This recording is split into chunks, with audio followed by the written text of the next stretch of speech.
আমি নাদিয়া খুলনা থেকে বলতেছি।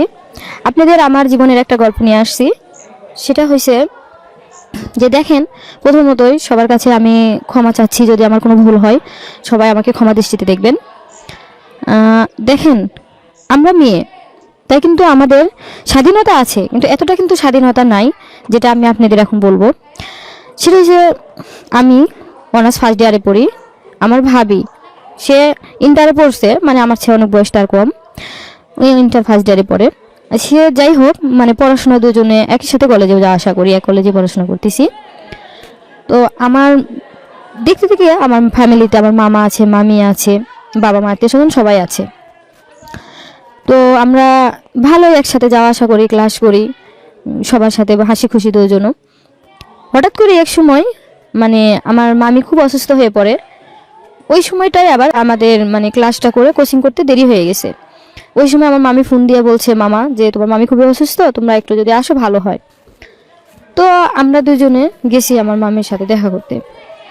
কলেজ শেষ করে আমার মামির সাথে দেখা করতে গেছি। মামির সাথে দেখা করে ওখানে অনেকটা সময় কাটে গেছে। তো আপনার 12:30টার মতো বেজে আসছে। তখন মামিকে বললাম যে মামি, আমরা এখন চলে যাই, কালকে আমাদের কলেজ আছে, আমাদের দেরি হয়ে যাচ্ছে। তো মামি বলতেছে যে এত রাত্রে তোমরা যাইও না, গাড়ি টাড়ি পাবা না। বললাম যে না, পাবো, সমস্যা নাই, চলে যাবো, দুজন আসি যখন চিন্তা হবে না, দুজনে চলে যাবো আরামে। এই কথা বলে দুজনে বাড়ায় বসছি, কিন্তু আসলে বইলে তো আসলাম, কিন্তু রাস্তায় কি গাড়ি পাবো কি পাবো না সেটাও দুজনে ভাবতেছি আর আসতেছি। দেখি অনেকক্ষণ দাঁড়াইলাম, দুইটা বাস সিঙ্গেল দিলাম, দাঁড়াইলো না। একটা প্রাইভেট কার সিঙ্গেল দিছি, তাও দাঁড়াচ্ছে না। এদিকে রাতও হয়ে যাচ্ছে, আমরা দুজনে খুব টেনশনে পড়ে গেলাম যে দুটো মেয়ে কি করব এখন তাহলে।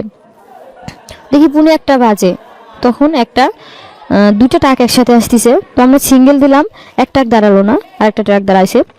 পরে সিঙ্গেলদা বললাম ওনাদের কাছে যে ভাইয়া, আমরা খুব বিপদে পড়েছি, দুইটা মেয়ে অনেকক্ষণ ধরে এখানে দাঁড়িয়ে রয়েছি, আমাদের একটু খুলনাতে নামাই দিতে পারবেন?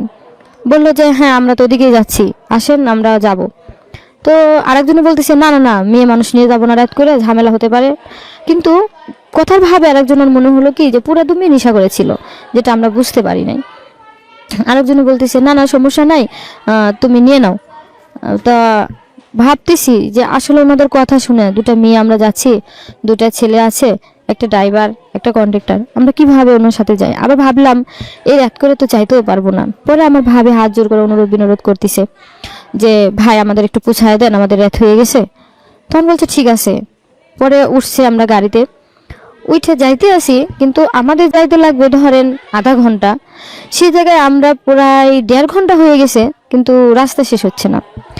তো ভাবিকে বললাম, ভাবি এতখানি রাস্তা চলে আসছি, এখনো আমাদের রাস্তা শেষ হচ্ছে না কেন?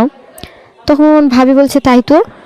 তো ড্রাইভারকে বলছি যে ভাইয়া, আমাদের রাস্তা তো এত দূর না, আমরা এতখানি চলে আসছি। কয় আপু, আপনি টেনশন করেন না, আমরা রাস্তা আর এক রাস্তাতে ঢুকছি, তো ওই রাস্তায় জ্যামজট, এই জন্য আমরা আর এক রাস্তাতে ঢুকছি, টেনশন করেন না, আপনাদের বাস ট্রেনে আমরা নামাই দেবো।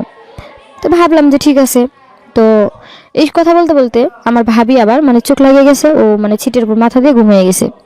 কিন্তু আমার তো ঘুম ধরছে না, কারণ আমি একটা টেনশনে রয়েছি যে 1.5 ঘন্টা হয়ে যাচ্ছে, আধা ঘন্টার রাস্তা, তারপরেও আমি রাস্তা পাচ্ছি না, বাড়িতে যাইতে পারতেছি না, টেনশনে রয়েছি। ওরম করতে করতে প্রায় 40 কিলো 60 কিলো রাস্তা আমরা চলে গেছি। যাওয়ার পরে মানে এমন রাস্তা দিয়ে গেছি যে রাস্তার মধ্যে আমাদের কোনো গাড়ি ঘোড়া চলে না, এমন একটা নিঝুম জায়গা। অনেকেই বলে যে ওটা হীরাবন জঙ্গল হতে পারে, হয়। তো সেই জায়গায় আমি হীরাবন জঙ্গলটার ভিতরে ওরা নিয়ে গেছে, দাঁড় করাইছে একটা জায়গায়। তো এক সাইডে শুধু জঙ্গল, আর এক সাইডে পুকুর আছে একটা, কিন্তু আশেপাশে কোনো বাড়িঘর কিচ্ছু ছিল না। আর অন্ধকার রাত, কিছু ছিল কিনা সেটাও দেখা যাচ্ছে না। পরে ওই টাইমে আমি আমার ভাবিকে বললাম যে ভাবি, এটা কোন জায়গায় দাঁড়াইছে? জিজ্ঞাসা করলাম ভাইয়া, আপনি এখানে দাঁড় করাইছেন কেন? বলতেছে আর একজনে যে আমার শিশি পাইছে, আমি শিশি দিয়ে আসতেছি, আপনি দাঁড়ান। তখন বলছে যে ঠিক আছে। তখন দুজনে দুই দিকে চলে গেছে কথা বলতে বলতে। আমরা দুজন দুই সাইডে দাঁড়ায় রয়েছি। দাঁড়ায় থাকার পরে বলতেছে যে ইয়া হলো, আপনারা এখানে দাঁড়ান, আমরা দুজন একটু শিশি করে আসি। আচ্ছা, শিশি করার কথা বললে আমরা তো ওখানে দাঁড়াই আইছিলাম। ওরা পিছন দিক থেকে এসে আমাদের অ্যাটাক করছে। পিছন দিক থেকে এসে অ্যাটাক করার পরে আমরা তো আর পিছন দিকে নড়াচড়া করতে পারতেছি না, কারণ ওরা ছেলে মানুষ, আমরা কিভাবে নড়াচড়া করবো, আমরা নড়াচড়া করতে পারতেছিলাম না, নড়াচড়া করতে পারতেছি না। এখন সেই জায়গায় কি করব কি করব কি করব কিচ্ছু ভাবতে পারতেছিলাম না, ভাবতে পারতেছি না। এখন এক পর্যায়ে করলো কি যে ওই জায়গাটায় আমাদের দুজনের উপরে মানে আউটবাসন করা শুরু করে দিল। আউটবাসন করে হাত বাঁধলো, পা বাঁধলো, মুখ বাঁধছে, মানে এমন পর্যায়ে এরকম একটা কাহিনী করলো, করে বলতেছে যে তুমি দেখো, তোমরা যদি চিল্লাচিল্লি করো এখানে জবই করে মাইরা ফেলাই দিয়ে জামুকা, এরকম করলো।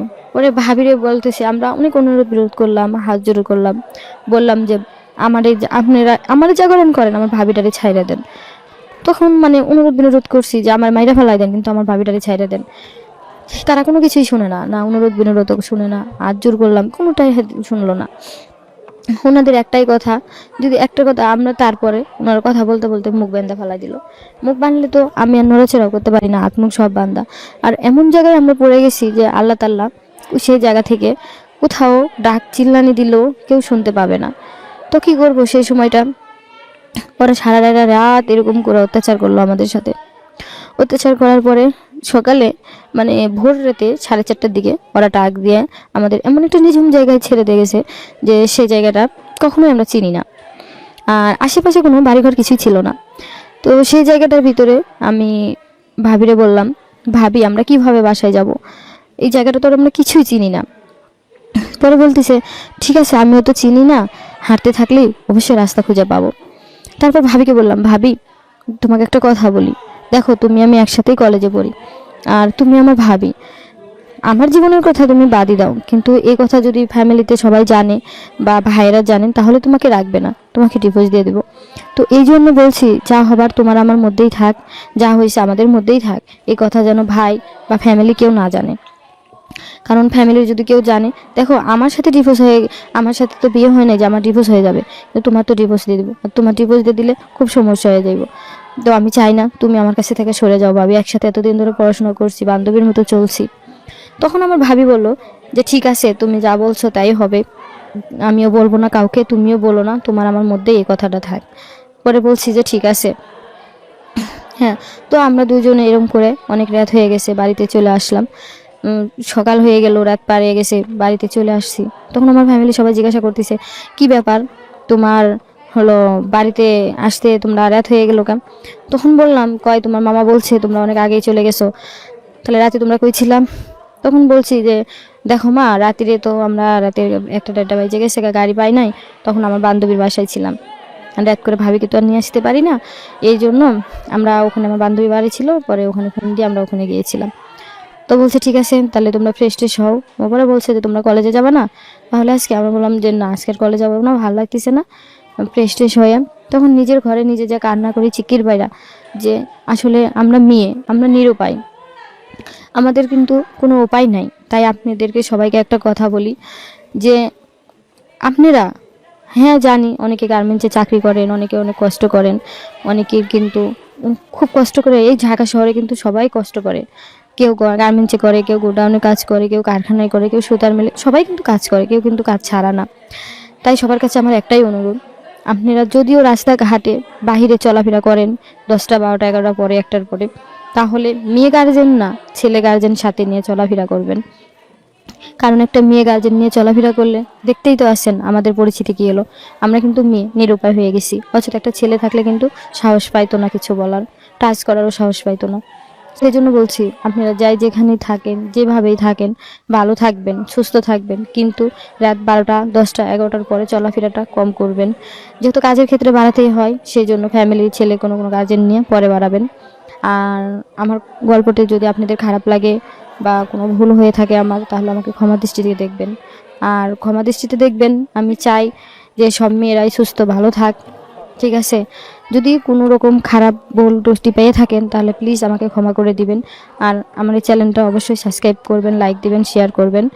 আমি চাচ্ছি যে আমার এই গল্পটা সবার কাছে থাকুক, কারণ আশেপাশে যারা মেয়েরা আছে তারা সতর্ক হয়ে থাকুক। সবাই ভালো থাকবে।